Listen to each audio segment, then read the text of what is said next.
Oke, assalamualaikum warahmatullahi wabarakatuh.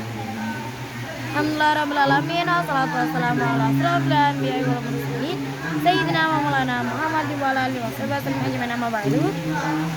Yang terhormat dan kehormatnya ada Abiani dan Nida selaku masuk pesantren kita melari wanita. Yang hormat pula ada keluarga Nida, masalah Mas Abing Nizar dan Ibu Juni Farida. Yang hormat pula buat seluruh jajaran Dewan Guru Al-Quran Karimah. Dan tak lupa buat semua teman-teman yang saya sayangi dan saya banggakan. Oke, perkenalkan nama saya Binti Sonia Al Karimah dari kelas X akan mempresentasikan tentang kelestarian alam dari pelajaran Al-Quran Hadis. Nah, kelestarian alam yang di sini tidak maksudnya misalnya kita tuh hendaknya tuh harus merawat tanah agar tidak ada terjadi erosi. Nah, karena tanah itu pasti nanti itu dibumin lagi untuk ya kalau misalnya tanahnya itu erosi kan nanti kalau misalnya tanahnya nggak bisa ditata, nggak bisa diolah lagi kan. Kalau misalnya jadi kita tuh melestarikan tanah itu, kita menjaganya agar dia itu tidak erosi, agar bisa ditanamin kayak buat gandum, buat padi atau apa nanti bisa bermanfaat bagi umat manusia. Itu kita harus menjaga sumur agar bisa untuk mencukupi kebutuhan air kita. Jadi kalau misalnya kita menjaga sumur, tapi kalau misalnya kita buang-buang air, nanti kalau misalnya pas kita benar-benar butuh air, airnya habis, gimana? Jadi kita tuh harus melestarikan, menjaga sumur agar kalau misalnya nanti kita butuh air atau apa, itu masih ada air cadangannya itu berada di sini. Itu tentang binatang ternak ya, kita tuh tidak boleh mengurung binatang-binatang. Misalnya aku nih punya kucing, nah aku nggak boleh ngurung kucing itu terus-terusan karena semuanya kalau misalnya semua binatang juga mereka ingin kebebasan. Nah agar kak misalnya kan lebih baik dilepasin aja.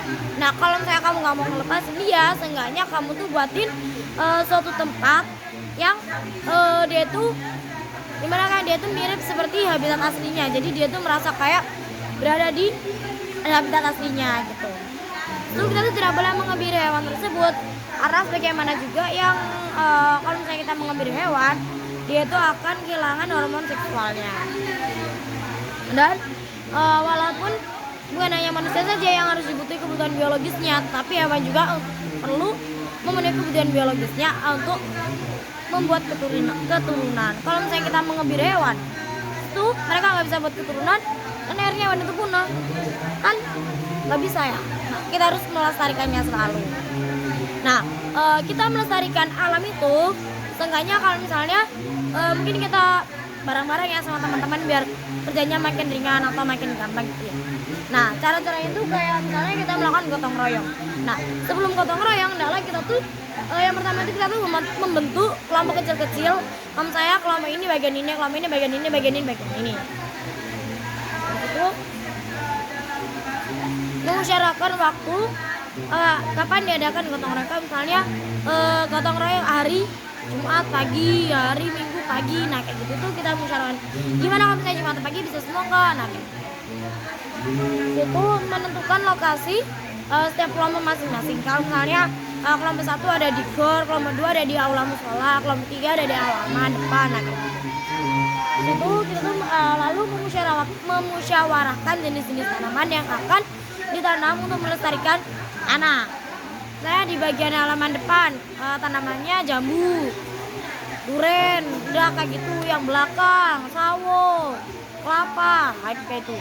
Itu memusyawarahkan besar biayanya. Kalau misalnya kan biaya kayak misalnya buat beli sapu, buat beli pengki, buat beli tanaman-tanaman kan butuh biaya. Kalau misalnya kita kira-kira ini segini, kayak misalnya sapu berapa harganya, nah kita tuh butuh berapa. Kalau misalnya kita punya uang segini, kita harus beli berapa untuk orang-orang yang segini. Itu hendaknya kita mengkonsultasi kepada guru karena kita masih pelajar, kita konsultasi kepada guru atau wali kelas agar kayak misalnya dibantu nanti dibimbing gitu. Oke, sekian dari saya. Kurang lebih mohon maaf apabila banyak salah kata. Akhirul kalim dan siratal mustaqim. Assalamualaikum warahmatullahi wabarakatuh.